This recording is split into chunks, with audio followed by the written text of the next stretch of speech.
Ovogenez. Yine bayaq danışdığımız spermatogenezdə olduğu kimi burada da ovogenezdə yine 3 mərhələ olacaq. Çoxalma eyni mərhələlərdir. Böyümə və bir də yetişmə mərhələsi. Böyümə, yetişmə mərhələsi. Birinci.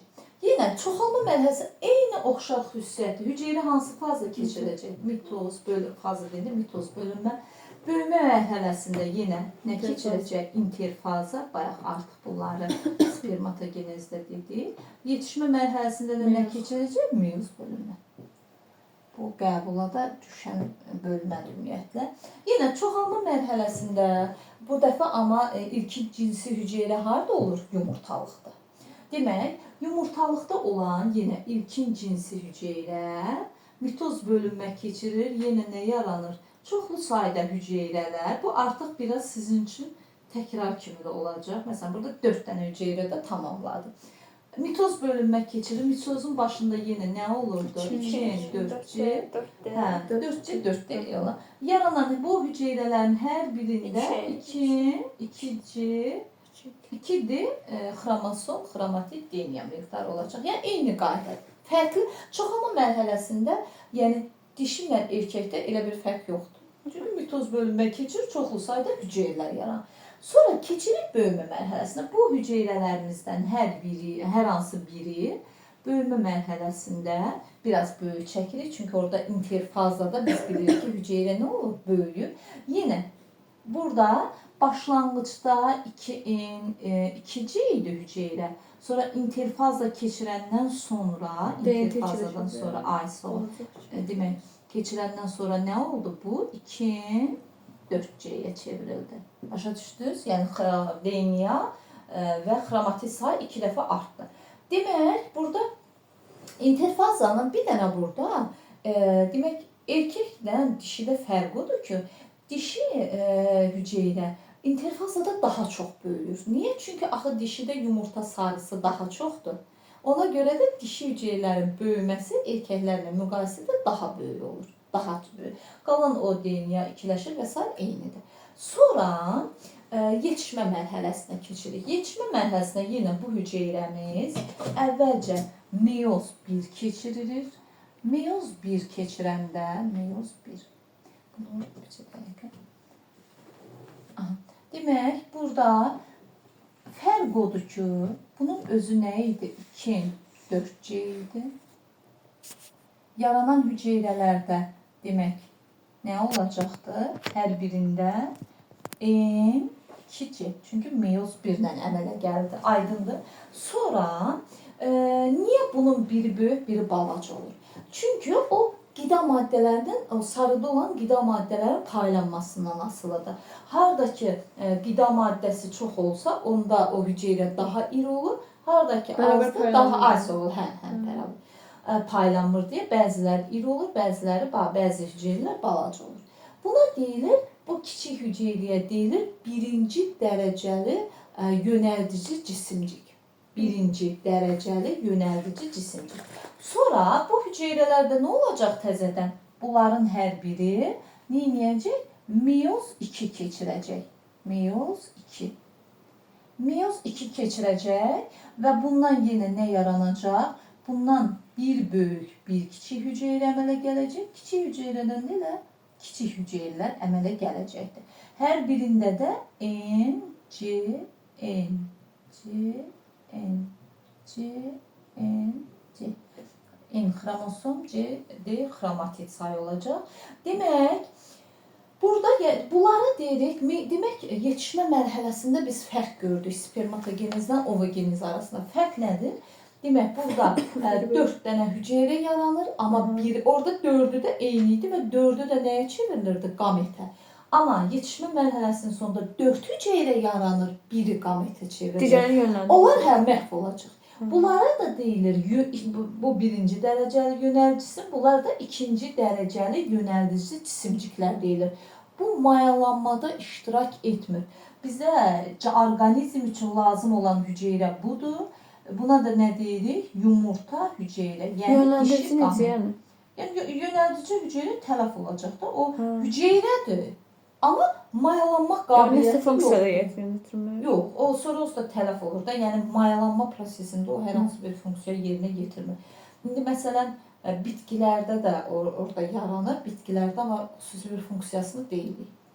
Amma bu heyvanlarda xüsusi bir funksiyası. Düzdür, indi o partogeniz yolu ilə cinsi çoxalmada bəzi heyvanlarda onların funksiyası var. Hətta yönəldici cisimcikdən bir orqanizm yarana bilər. Onları partogenizdə deyəcəm. Amma məsələn biz bu iki qat mayalanma, yəni ki mayalanmadan danışırıqsa, burada yəni ki bir dənə bu yumurta hüceyrə gəlib, yumurta hüceyrəni bunu mayalandıracaq spermatozoidlər. Belə. İndi məsələn burada demək bu yumurta hüceyrə, demək 4 dənə hüceyrə yarandı, biri nə oldu? Gamet oldu. Xromosom sayı nə olacaq? İnsandırsa 23 xromosom, 23 də nə olacaq? Demək DNT və ya xromatid olacaqdır. Hər biri üçün yazıram. Başa düşdünüz? Fərq burada budur. Sonra biz yenə deyirəm. Məsələn deyir ki, amma burada necə sual verir? Deyir ki, o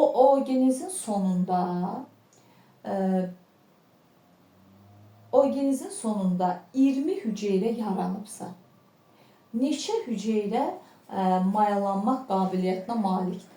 Sadəcə neçəcə 20-si yaranıb biri. Aha, orqanizmin sonunda 20 hüceyrə yaranıbsa, neçə hüceyrə mayalanma qabiliyyətinə malikdir?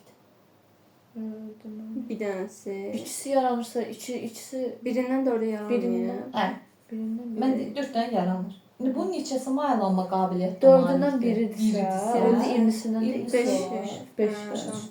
Sonra məsələn belə bir sual verə bilər. Orqanizmin sonunda, məsələn, orqanizmin sonunda 10 hüceyrə yaranıbsa, 10 hüceyrə yaranıbsa, neçə hüceyrədə yenə Krasingover gedər?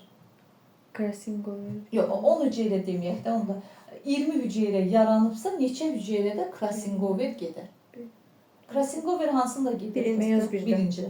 Demək 4 hüceyrə Beş. yarananda birində Sadəcə Krasingover gedirsə, Neçə deyirsiniz? 20 olanda da 5. 20 dənə. Hə, 20. Amma hüceyrə deyibsə, məsələn sənə belə də verə bilər. Krasingoverin sonunda Krasingover yox. Orqanizmin sonunda 5 qamet əmələ gəlibsə, neçə hüceyrədə Krasingover gedər? Bir dənə. 5 qamet əmələ Qamet gəlibsə. 5 qamet əməliyyatı demək yarananlar 20-dir. Sayılır 20-dir. Demək Neçə hüceyrədə birində Krasingover gedər? 5 dənə. 5 dənə. 5 dənə, hə 4 dənə sahə. Əziz, neysə sən? Elə bax, bir Evet, qamet hüceyrə sayına yarananda, bərabərdir. hə? Qamet sayına bərabər olurdu. Ay sağ ol. Bax bunu belə də yadınızda saxlaya bilərsiniz.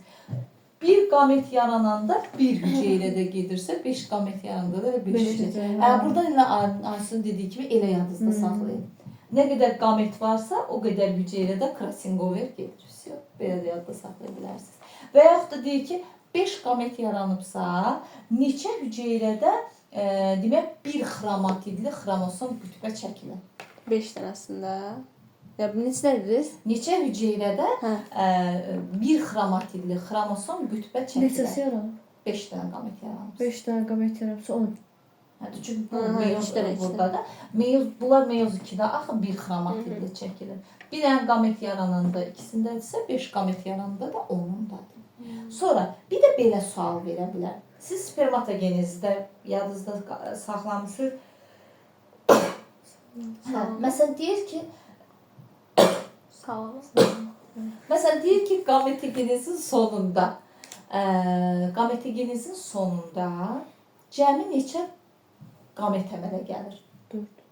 Cəmi. Yox, hə, cəm 8. Qamet. Qamet deyirsə bir dənə ilə. Niyə? Yox, Gametegenez nədir? Həm spermatogenez Həm də orayıdır, həm də Bunda bir orada. dənə əmələ gəlmir. Burada bir dənə. Oradan Hə, alırsan 5. orada- dənə, Hə, 5. beş dənə. Sən sualın başına baxmalısan. Orada demir ki, ovogenezin sonu və yaxud da bayaqki spermatogen deyil, Hə. gametegenez. Gametegenez Ya, indi ikisini. ikisini cəmləməlisən. Hər bir detay sual. Aydındır? İndi o yaranan 4 spermatozoiddən də yalnızca biri Yox, yox. Spermatozoidin 4-ü də, görsən 4-ünə də spermatozoid deyirsən. Demək 4-ü də mayalanma qabiliyyətinə Yox, malikdir. bir yumurta hüceyrəni. Hə, bir spermatozoid, bir Bir yumurta yumurta hüceyrə. hüceyrəni. Çox yaranır, amma təbii ki, bir yumurta hüceyrəni bir spermatozoid mayalandırır. Hə, o ola bilər ki, məsələn, müxtəlif yumurta əksləri uşaq olur.